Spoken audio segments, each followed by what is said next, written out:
Bien, pero vos sabés que se lo hemos mandado a los 72 senadores ya hace un par de meses cuando salió, y ayer lo que uno pudo comprobar es que no lo leyeron, ¿no? Y que no se lo dieron tampoco a nadie para que lo lea, porque tienen en promedio 18 o 20 asesores. Le podrían haber dado a alguno que se los leyera, o uno no sabe si son o se hacen, ¿no? Porque, por ejemplo, hoy lo dice Carlos Pañi en su columna del Diario de la Nación, hay 2 o 3 temas que él nunca hubiera podido contestar. Por ejemplo, su situación patrimonial. Él vive en Avenida Alvear, en un departamento que le prestan, una persona absolutamente vinculada a la política. Tiene en el Country Abril, que es un country espectacular, ahí cerca de La Plata, también residencia. Tiene caballos de carrera, tiene uraras, pero esto no es que salió en los diarios y es un rumor. En el juicio de divorcio de su hermano, Freddy el hijo, que es casi su alter ego, ¿no? O sea, él es juez, pero el que de alguna manera hace las operaciones es Freddy. Cuando Freddy se separa, su esposa, Clara Lago, dice, mire, ese Aras tan importante ahí camino a Mar del Plata, es tanto de Freddy como de Ariel, el hijo.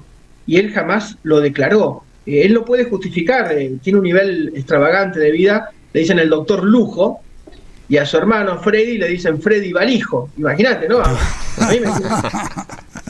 mí me dicen gordo. Bueno, a él le dicen, a vos te dirán pelado, y a él le dicen Lujo y Balijo. Claro. Entonces, bueno, está bastante claro. Bueno, nadie fue por ese lado.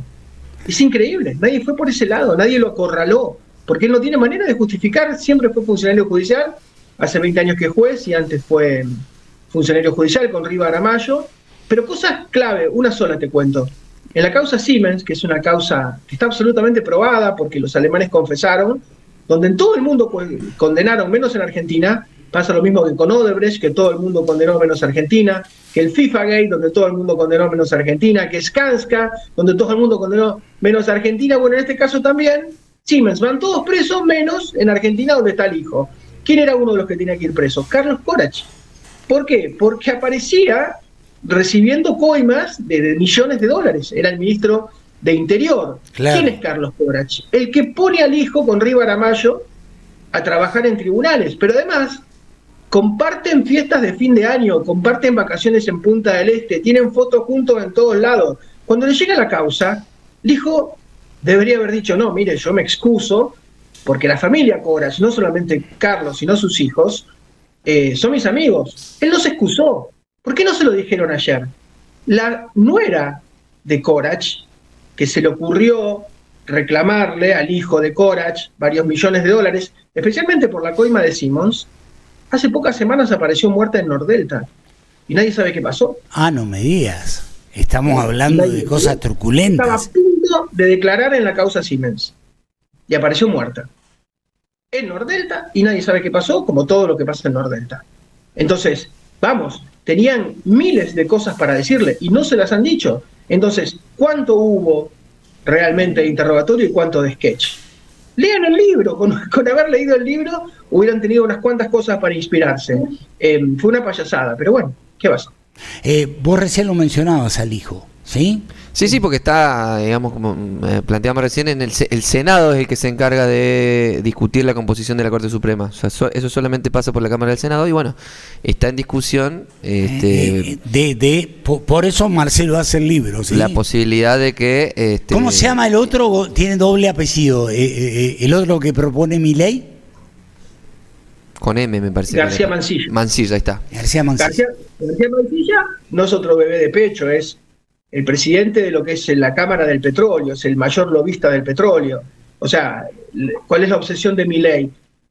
Cuando sube Carlos Menem cambia la Corte, ¿no? Todos recordamos, la amplió de 5 a 9, armó la mayoría automática con Julio Nazareno, que era su socio, puso Molino Connor, Vázquez, a todos los amigos. Cuando llega Kirchner, en esos 4 años de presidencia, da una sola cadena nacional, una sola, que es para destituir a Nazareno y logra cambiar toda la mayoría automática de Menem y arma su corte. Esta es la tercera vez que se está cambiando la esencia de la corte en 35 años. ¿Cuál es la jugada de Lorenzetti, que es el presidente, y de Milei?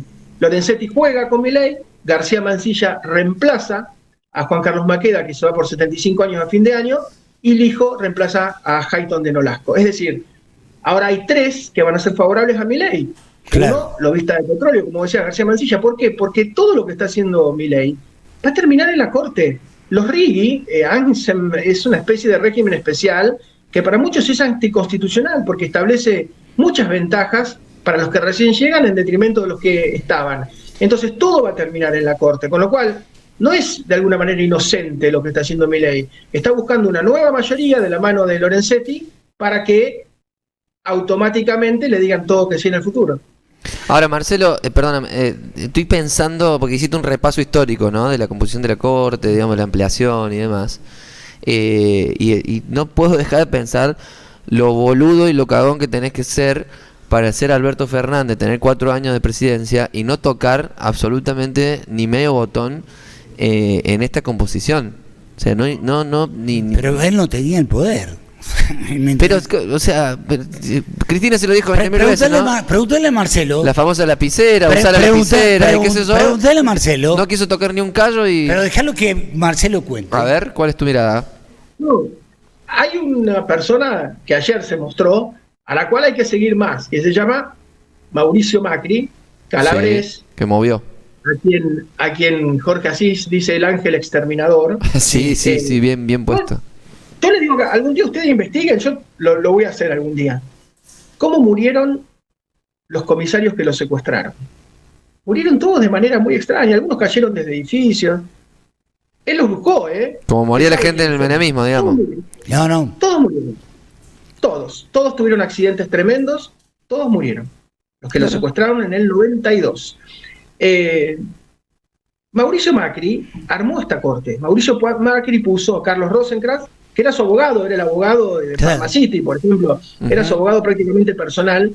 Puso a Horacio Rosati, peronista, ex intendente de Santa Fe, ex ministro de Justicia de Kirchner, pero cercano a él, y tenía a Maqueda, que es un dualdista. Y él armó su mayoría. Esa mayoría no la pudieron desarmar. Renunció Hayton de Nolasco, pero lo primero que hicieron fue poner una patada en el traste a Lorenzetti, que había sido 10 años presidente de la Corte con los Kirchner, y armaron una nueva mayoría. Esta mayoría actual es una mayoría macrista. Esta mayoría es un tribunal de fusilamiento para Cristina Kirchner. Hubo 2 jueces, Bruglia y Pertusi, que Macri los corrió para ponerlos en sitio, para que la justiciaran a Cristina. Alberto Fernández lo que hizo fue decir, no, estos traslados de estos 2 jueces es una joda, es para condenar a Cristina. ¿Qué hizo la Corte? Ratificó que se queden en su lugar, hasta que se haga un nuevo llamamiento, que no será nunca. O sea, esta Corte fue la que prohibió la reelección en San Juan, ahí cerquita de ustedes, y no dejó que Uñac fuera candidato, y le hizo perder la provincia del peronismo, y hoy está Esdero. Esta Corte es la que prohibió la reelección en Tucumán también, y es la que va a prohibir la reelección de Gildo Fran en cualquier momento en Formosa. Esta es una Corte macrista. Entonces, lo que quiere Milei es sacarse de encima esta Corte macrista. Y bueno, en ese proceso estamos. Y ahí Unión por la Patria también un poco se acopla, porque también están un poco empujando la posibilidad de que el hijo asuma una cosa que, digamos, a primera vista resulta un poco extraña, pero bueno, uno entiende que también ahí puede llegar a entenderse como una forma de quitarle poder a Macri en el Poder Judicial. Sí, yo creo que una vez le conté la anécdota.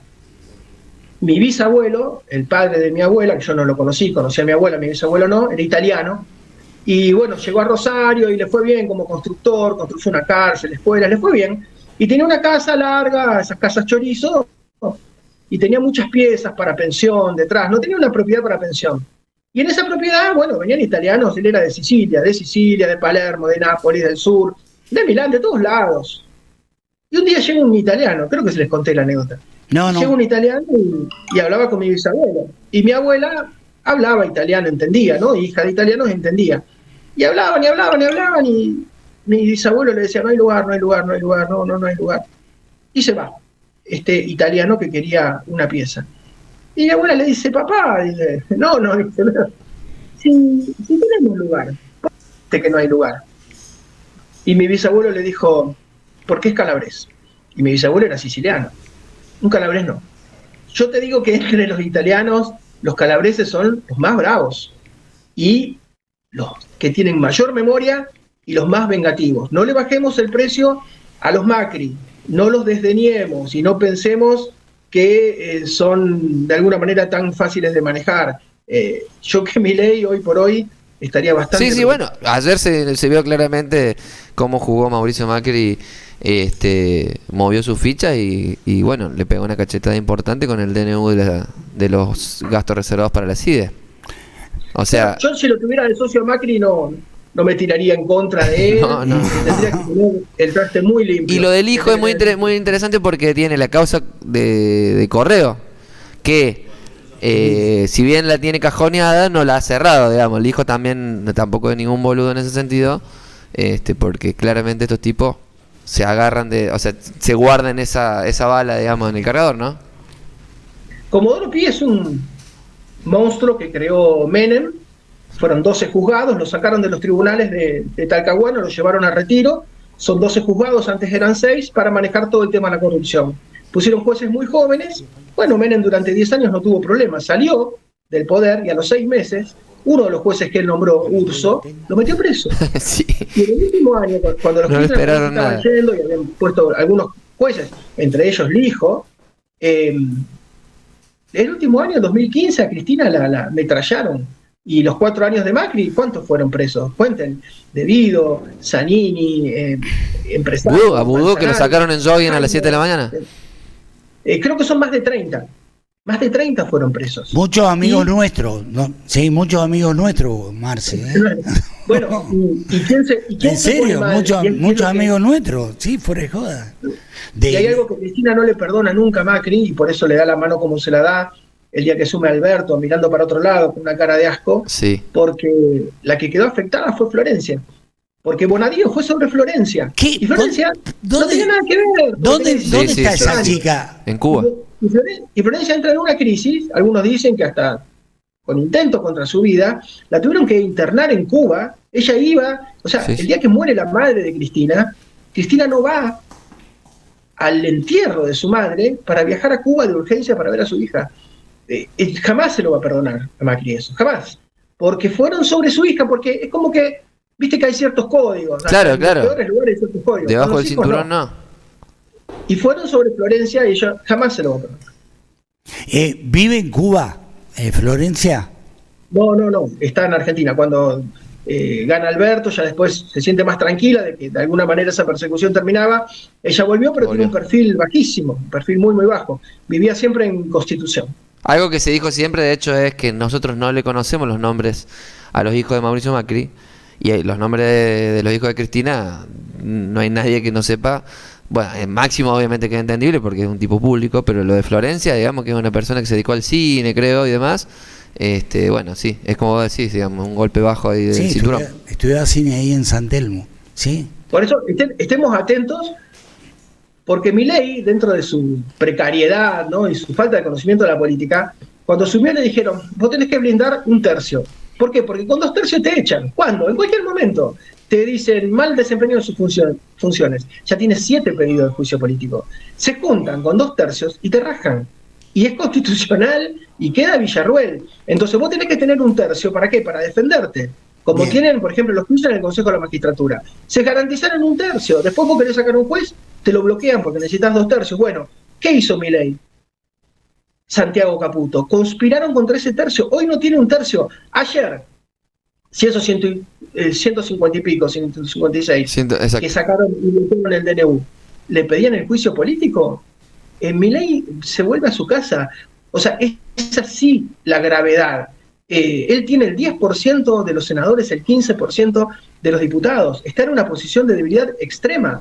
Cuando vos estás en esa debilidad, te sentás a negociar. Claro. Te golpeás el pecho y le decís, vengan todos a pelear. No, macho, no, porque no estás para eso. Estás a 10 centímetros del abismo. O no le importa, o no le interesa, o no se da cuenta, pero... Yo creo que hay un poco de todo. Marce, abrazo. Nos vamos a Panamá, porque está Santiago Cuño en Panamá, ¿sí? Mostrando cómo vive un país dolarizado, ¿sí? Y con él vamos a hablar en instantes, ¿sí? Ayer mandó un video, ¿lo tenés?